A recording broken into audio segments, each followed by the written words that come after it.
69% of Americans support President Trump's common sense efforts to ban men from women's sports. As you all know, we celebrated that executive order at the White House a couple of weeks ago. 65% of Americans support the president's efforts to eliminate all preferences by race in the hiring and awarding of government contracts, which is another pledge that DOJ is working hard to fulfill. And 61% of Americans, vast majority, support the president's plan for reciprocal tariffs to ensure that other countries are treating us the way we have always been treated.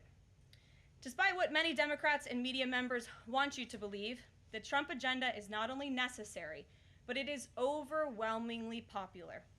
Why? Because it's driven by common sense. And finally, as you all saw yesterday, a federal judge denied the Associated Press's emergency motion for a temporary restraining order against myself, our Deputy Chief of Staff Taylor Budowich, and our Chief of Staff Susie Wiles for our decision to remove the Associated Press from the White House press pool for certain and special events. The judge's ruling, upholding our decision to deny the Associated Press such privileged access, reinforces the truth. And it reiterates what I said from this podium last week when that suit was filed. Asking the President of the United States questions in limited spaces, such as the Oval Office in Air Force One, is a privilege that unfortunately has only been granted to a few. It is not a legal right for all. The Trump administration has already proven to be the most transparent ever, and this president, the most accessible in history. This is evidenced by President Trump's daily press conferences in the Oval Office, where he takes many questions from the journalists who have the honor and privilege of standing before the beautiful Resolute desk. The president and this entire White House are committed to ensuring the American people continue to receive this same level of historic transparency, access, and visibility. In fact, we want to double down and give even greater access to the American people. We want more outlets and new outlets to have a chance to take part in the press pool, to cover this administration's unprecedented achievements up close, front and center. As you all know, for decades, a group of DC-based journalists, the White House Correspondents Association, has long dictated which journalists get to ask questions of the President of the United States in these most intimate spaces. Not anymore. I am proud to announce that we are going to give the power back to the people who read your papers, who watch your television shows, and who listen to your radio stations. Moving forward, the White House press pool will be determined by the White House press team. Legacy outlets who have participated in the press pool for decades will still be allowed to join, fear not, but we will also be offering the privilege to well-deserving outlets who have never been allowed to share in this awesome responsibility. Just like we added a new media seat in this briefing room, legacy media outlets who have been here for years will still participate in the pool, but new voices are going to be welcomed in as well. As part of these changes, we will continue the rotation amongst the 5 major television networks to ensure the president's remarks are heard far and wide around this world. We will add additional streaming services which reach different audiences than traditional cable and broadcast. This is the ever-changing landscape of the media in the United States today. We will continue to rotate a print pooler who has the great responsibility of quickly transcribing the president's remarks and disseminating them to the rest of the world. And we will add outlets to the print pool rotation who have long been denied the privilege to partake in this experience, but are committed to covering this White House beat. We will continue to rotate a radio pooler and add other radio hosts who have been denied access, especially local radio hosts who serve as the heartbeat of our country. And we will add additional outlets and reporters who are well suited to cover the news of the day and ask substantive questions of the President of the United States, depending on the news he is making on that given day. This administration is shaking up Washington in more ways than one. That's what we were elected to do. As I have said since the first day behind this podium, it's beyond time that the White House press operation reflects the media habits of the American people in 2025, not 1925. A select group of DC-based journalists should no longer have a monopoly over the privilege of press access at the White House. All journalists, outlets, and voices deserve a seat at this highly coveted table. So by deciding which outlets make up the limited press pool on a day-to-day basis, the White House will be restoring power back to the American people who President Trump was elected to serve. So in that note, in our new media seat today, we have Shelby Talcott, who is a White House reporter for Semaphore. In 2022, Semaphore launched as a global digital news platform with the aim of bringing meaningful innovations to the news industry. Today, they have nearly 1 million newsletter subscribers spanning 11 separate editions. With that, Shelby, I will take your questions. Thanks, Caroline. I've got two for you. One on foreign policy. Over the weekend, the president's special missions envoy, Rick Grenell, was talking about Venezuela, and he said that the president isn't someone who wants regime change. Other administration officials have made clear that they don't see Maduro as the rightful leader. What is this administration's policy on a new government in Venezuela?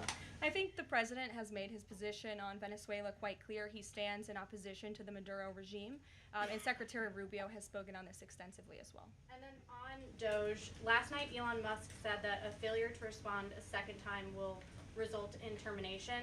Will there be additional rounds of the "what did you do this week" email from Doge to federal workers? And what's the guidance on the federal workers who've been instructed by their agencies not to reply? So a couple of things on this. First of all, let's just take a step back and talk about this idea. The president sent out a truth last weekend to Elon Musk saying he loves everything Elon is doing and he wants him to be even more aggressive because Doge thus far has proven incredibly successful in making our government more efficient. And so Elon and Doge came up with this idea. Elon has implemented this at his private companies. It has proven successful. And it's a very simple idea when you think about it.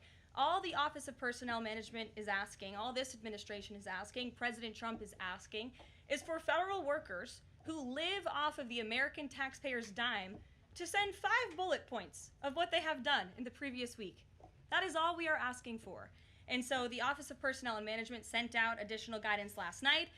Those responses should be directed to agency leadership, and the president defers to his cabinet secretaries, who he's obviously entrusted to pursue the guidance relative to their specific workforce. And for some of the agencies that you've seen who have said, please don't send these emails, it's in their best interest for that specific agency, and the president supports that. And let me be very clear, the president and Elon, his entire cabinet are working as one unified team, and they are implementing these very common sense solutions. You're welcome. Jackie. Thank you. One follow-up on the question. So about the deadline, Alina Habba said that you have until tonight. Elon Musk said a failure to respond a second time would result in termination. So is that a real deadline? Should federal workers be looking to that guidance, or should they be looking to the agency heads? Like, what is the actual deadline? So again, the agency heads will determine the best practices for their employees at their specific agencies. Again, this was an idea that Elon come up with. Doge worked with OPM to actually implement the idea, and the secretaries are responsible for their specific workforce. And this is true of the hirings and the firings that have taken place. And we advise federal workers, unless your agency has dictated you not to respond to this email. In fact, I can announce that we've had more than 1 million workers who have chosen to participate in this very simple task of, again, sending 5 bullet points to your direct supervisor or manager, CCing OPM. I actually participated in myself. It took me about a minute and a half to think of 5 things I did last week. I do 5 things in about 10 minutes, and all federal workers should be working at the same pace that President Trump is working and moving. We have a country to save, and we want this federal government to be responsive to the needs of the American people who re-elected this president to have historic, massive reform, and that's what the intention of this idea is. Can you clarify one thing, though? Because Elon Musk also said that a reason that they wanted this 5 things email was just to see if people are actually alive. Citing that there are some federal workers who might not even be alive. So meantime, NBC is reporting that these responses are going to go into an AI generator to evaluate whether these jobs are necessary. So is it just to see if people are actually working, or is it an effort to maybe cut some of those jobs? I have not seen that NBC News report, and I haven't heard that from Doge or from Elon himself. Again, this is to ensure that federal workers are not ripping off American taxpayers, that they are showing up to the office, and that they are doing their jobs. That's what the American people expect, and it's a very simple task to complete. I did it myself, and I was more than happy to do it because I'm very grateful that I am serving the American people on the American taxpayers' dime. Doge should hire a spokesperson just so that Elon Musk doesn't put out tweets that then confuse federal workers. Are my press briefings not good enough for you, Jackie? John. Carolyn, thank you. In the ruling by Judge McFadden yesterday, who dismissed the lawsuit that AP brought against yourself and your team members here, President Trump, in there he said, why not just do away with the entire White House Correspondents Association along with it, because essentially they have no authority, they just usurped it. What is your reaction to that? Well, first of all, John, it's great to see you, and you are one of those individuals who has you're on a streaming platform that hundreds of thousands of people tune into every day, so it's great to see you in the briefing room. I did address that actually in my opening remarks by announcing that the White House press team in this administration will determine who gets to enjoy the very privileged and limited access in spaces such as Air Force One and the Oval Office. There are, as you know, look at this room, hundreds of journalists who show up to this building every single day and are not granted that luxury of flying on Air Force One and asking the President of the United States questions. And so we want to ensure, again, everyone has a seat at that highly coveted table. But alas, the legacy media outlets who have been doing this for quite some time and have invested resources into covering the White House, their spots will remain, just like they have in this briefing room as well. Sure. Steve. Could you give us an update on the negotiations around the Ukraine minerals deal, and when is President Zelensky going to come visit? So the president talked at length about this yesterday, the critical minerals deal with President Macron, and in the more than hour-long press conference he gave all of you in the Oval Office himself. There hasn't been significant updates since the president's remarks last night, but I will just reiterate his position. It's critical that this deal is signed. He expects President Zelensky to sign a deal. This is to recoup American tax dollars that have been funding Ukraine's national defense. And it's also great for the Ukrainian people who have been put through hell because of this war. And it will create a lasting economic partnership as Ukraine will need to rebuild their country because of this brutal war. And just to follow, is Steve Witkoff delayed his trip to the Middle East so he can concentrate on this minerals deal? I don't want to comment on Mr. Witkoff's travel plans or read anything out just for obvious reasons, but he remains very much working. That man is working around the clock to secure this deal with Russia and Ukraine alongside Secretary Rubio and Secretary Bessent, General Keith Kellogg. He's also working very hard to secure a peace deal in the Middle East as well. So God bless him, and he's working alongside the president every single day. Sure. Thanks, Caroline. The president's executive order creating Doge called for the naming of a Doge administrator. Who is the Doge administrator? So the president tasked Elon Musk to oversee the Doge effort. There are career officials and there are political appointees who are helping run Doge on a day-to-day basis. There are also individuals who have onboarded as political appointees at every agency across the board to work alongside President Trump's cabinet to find and identify waste, fraud, and abuse, and they are working on that effort every day. So is Elon Reagan. Musk the administrator? Reagan. Thanks, Caroline. I have two for you today, one on the border wall and one on the DHS investigation. Sure. First on the border wall construction has restarted in Texas and California under contracts awarded under Trump's first term. Is the president looking to secure new contracts, and how is he defining success in terms of border wall construction this administration? The border wall is a signature promise of President Trump's campaign. He talked about it way back in 2015 and 2016, and people laughed at him for bringing up this idea. It's proven to be not only an idea that he delivered on in his first term and continues to deliver on in his second term, but it's also proven to be highly effective. In fact, we know where there were parts of President Trump's border wall built and standing under the previous administration, illegal border crossings dropped 87%.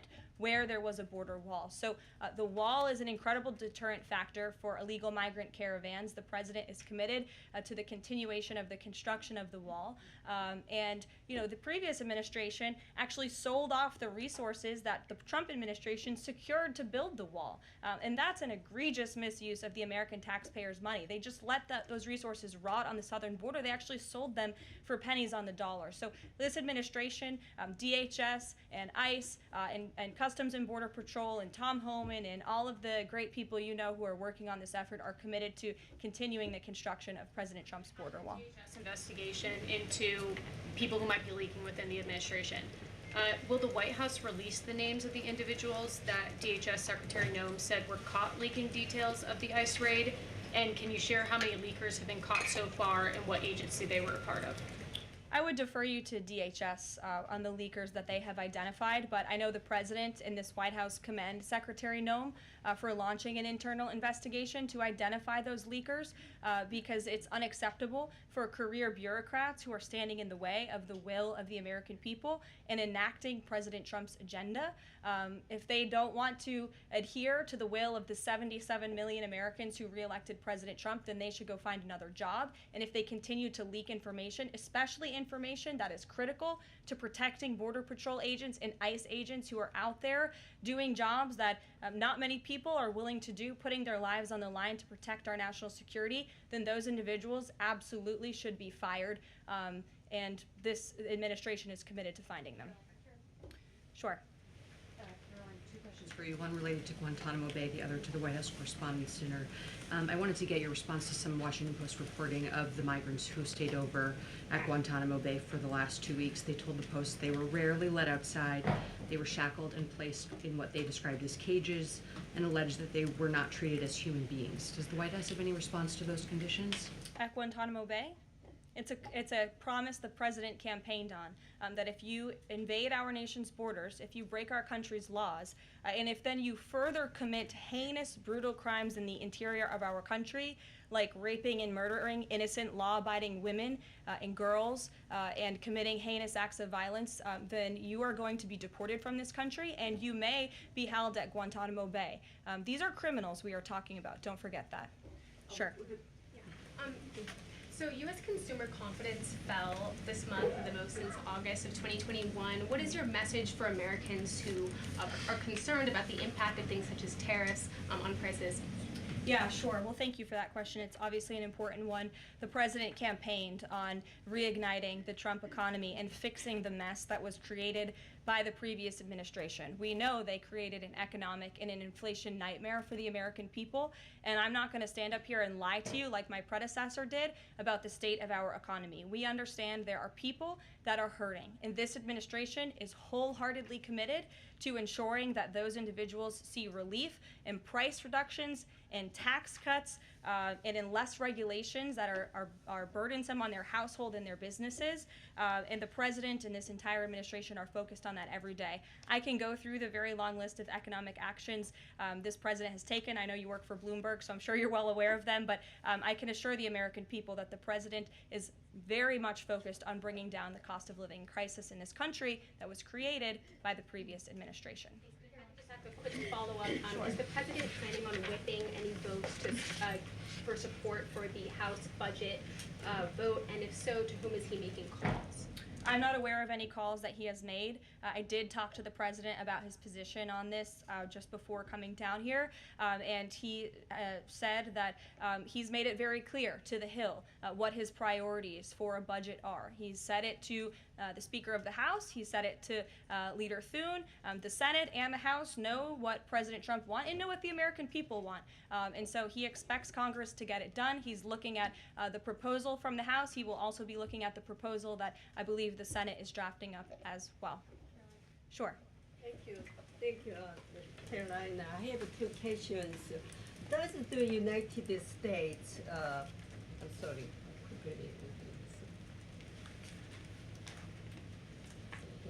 Well, why don't you identify your question and I'll come back to you. Sure, go ahead. Thank you. So, what guarantee that Israel will withdraw from Lebanon soil after 2 weeks, as the ceasefire terms indicates? I'm not sure about the guarantee that you're referring to. I can tell you that this administration remains very much engaged. We know the deadline for the Phase 1 ceasefire is imminent, so Steve Woodcock, whom I mentioned earlier, and the President's administration and his team and the President himself remain very much engaged. We want to see the ceasefire continue, and the President has made it very clear he wants to see all of the hostages who have been held in captivity in Gaza returned home. Jeff? Caroline, I was wondering if is Elon Musk going to attend the president's first cabinet meeting tomorrow? He is, as a matter of fact. I spoke to the president about that before coming down here as well. And Elon, considering he is working alongside the president and our cabinet secretaries, this entire administration will be in attendance tomorrow just to talk about DOJ's efforts and how all of the cabinet secretaries are identifying waste, fraud, and abuse at their respective agencies. We look forward to the meeting tomorrow, and I think you'll be hearing from the president and his cabinet where they're on campus tomorrow. I hope you guys are excited. So some of those cabinet members were caught off guard by the email from Nobody was Saturday. caught off guard. A few departments said they were caught off guard. The FBI was, the DOJ was, the Did Department anonymous of- sources say that, or did the cabinet secretary say that? The cabinet secretaries and others have said that they were not aware that this was happening. So I'm wondering, like, will there be a give and take tomorrow at the cabinet meeting? Is Elon Musk or the president open to any type of dialogue about who is actually in charge of the chain of command of these workers? I would reject the premise of your question, Jeff. The cabinet secretaries have not said that. I know anonymous sources, probably career bureaucrats, have leaked that to many of you in this room. But as I said at the beginning of this press conference, everybody is working as one team, and the president respects the decisions of his cabinet secretaries to tell his staff, their staff, not to respond to that email because they did so out of interests of national security, and they don't want to obviously risk confidential information. It's pretty common sense. Dasha. Musk has obviously been doing a lot of work. He's been working every day, and a lot of the time weekends. He is designated as a special government employee, which means that he can only work 130 days per year. Is the White House expecting him to limit his work to 130 days, or are you going to work around those rules? Do you want to see him extend beyond the 130 So days? today is February 25th, so I think we've been here about 35 days roughly. So ask me in another 100 days. Daniel.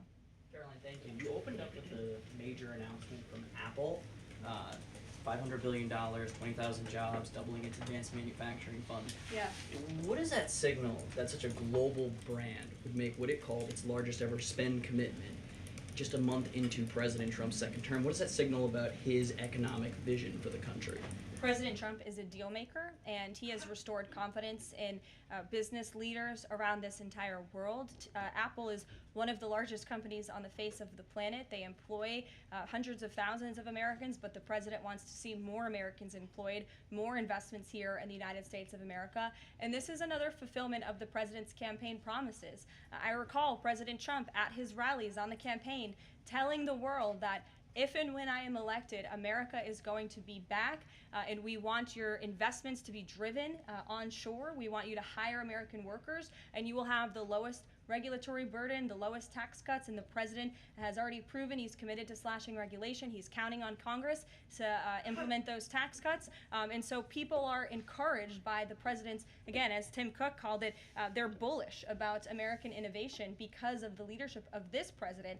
And it's a stark contrast to the leadership of the previous administration, Joe Biden, who I don't think spent any time trying to recruit any investments or jobs here at home. Mary.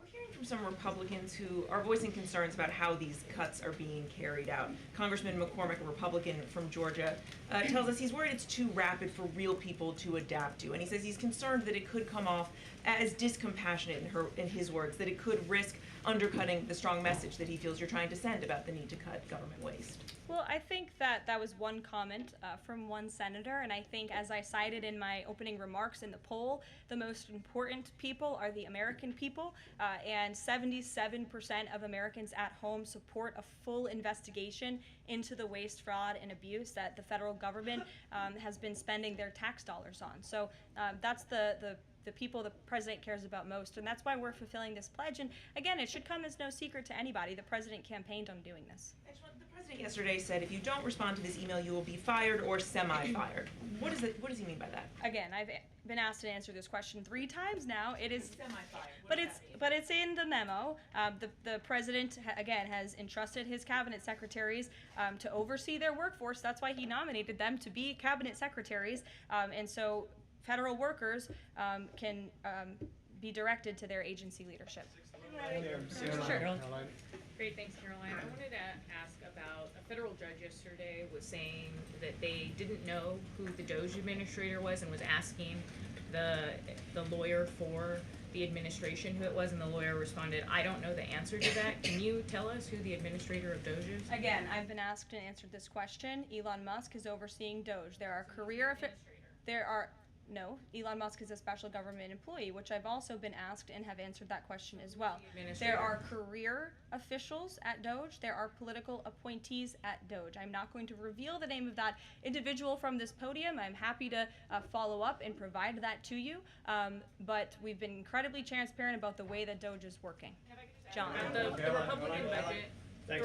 Thanks a lot, Caroline. Since your last briefing, there have been some personnel moves that have been announced by the president, and I wanted to ask you about them. One was the president replacing the chairman of the Joint Chiefs of Staff, General C.Q. Brown Jr. What was the reason for the president naming a replacement for General Brown? And then I'll follow up with another personnel announcement that's been made over the last few days. He thinks he's doing a bad job. And it's time for a shakeup at the Pentagon. They failed 7 audits in a row. The trust in our United States military amongst the war fighters is low. The president is shaking up the Pentagon and the Department of Defense, of course, with Secretary Hegseth leading, and he has the right to do that. It's actually quite common from administration to administration to do such a thing. The president, when he swore him in as the Chief of Staff for the Air Force, called him a great man and a great gentleman. Does he distance himself from the remarks that he made back in August of 2020? I think replacing him speaks for itself. There was one other one, if I'm sorry, thank you. On the FBI, the president also announced a new deputy director of the FBI, Dan Bongino.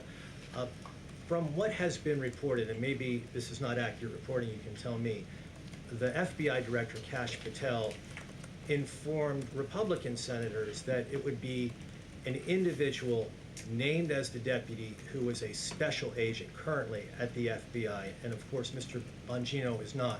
What was the reason for naming Mr. Bongino to this position, and was Mr.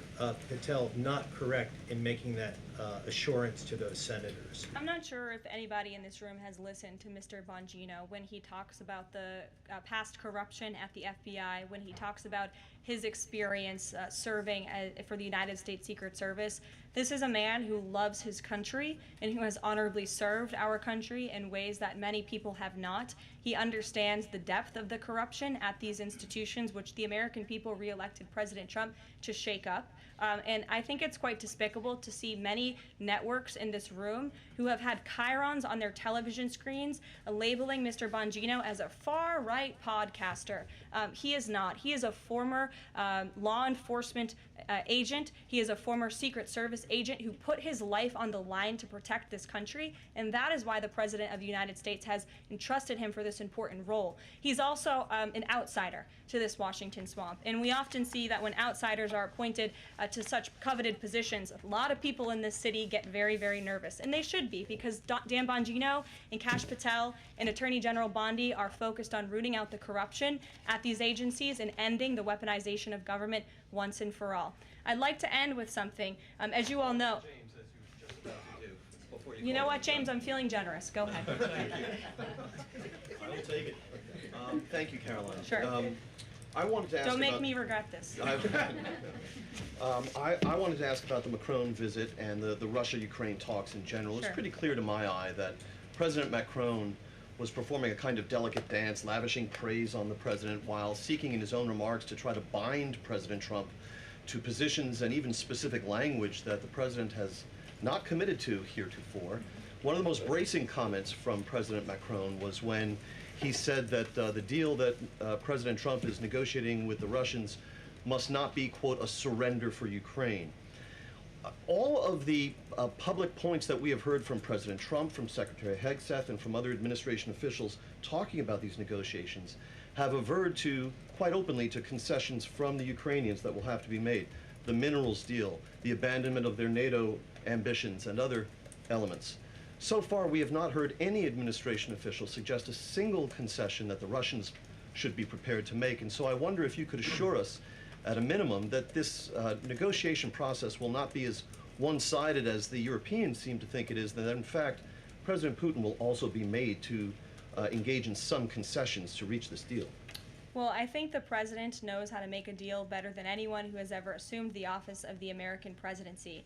And in order to make a deal, you have to bring both sides to the table. And typically, when you make a good deal, both sides leave that table a little bit unhappy. I'm not going to outline the concessions that the president and his team are engaged in discussing. These are obviously ongoing negotiations, and it would be unwise of me to impede them from this podium.